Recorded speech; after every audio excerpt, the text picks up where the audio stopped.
এই যে 12 তারিখে যে আপনারা আপনাদের পরিকল্পনা সফল করতে যাবেন, একই সাথে আরেকটি কাজ করতে হবে।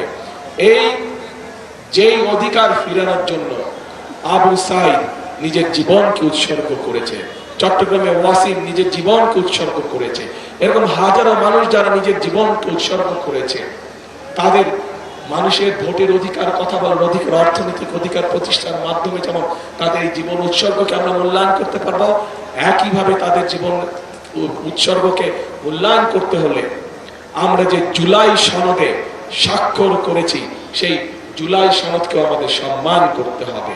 এবং সেজন্যই আপনাদের সকলকে অনুরোধ করব যে ধানের শীষে যেমন সিলটা দিবেন 12 তারিখে, একই সাথে আপনাকে যে দ্বিতীয় ব্যালট পেপারটা দিবে হ্যাঁ এবং না, সেখানে হায়ের পক্ষে দয়া করে আপনারা রায় দিবেন। মনে থাকবে তো প্রিয় ভাই বোনেরা? 5 তারিখে, অগাস্টের 5 তারিখে পরিবর্তন হয়েছে দেশের মানুষ পরিবর্তন চায়। কি পরিবর্তন? ফ্লাইওভার হবে বড় বড়, বিল্ডিং হবে বড় বড়, ঠিক আছে, হলে হবে, কিন্তু মানুষ তার নিজের ভাগ্যের পরিবর্তন চায়। মানুষ চায় কর্মসংস্থান, মানুষ চায় নিরাপদে রাস্তা দিয়ে হাঁটবে, মানুষ চায় নিরাপদে রাতে বাসায় ঘুমাবে, মানুষ চায় নিরাপদে যে যার চাকরি বাকরি ব্যবসা বাণিজ্য সব কাজ কারবার করবে, তাই তো?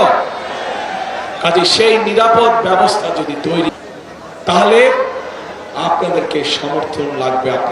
আপনাদের সমর্থন থাকলে সেই নিরাপদ ব্যবস্থা ইনশাআল্লাহ বিএনপি বাংলাদেশে প্রতিষ্ঠিত করতে পারবে। কারণ বিএনপির অতীত ইতিহাস আছে, দেশের আইন শৃঙ্খলা কিভাবে নিয়ন্ত্রণ করতে হয় সেটি বিএনপি একমাত্র অতীতে দেখিয়েছে।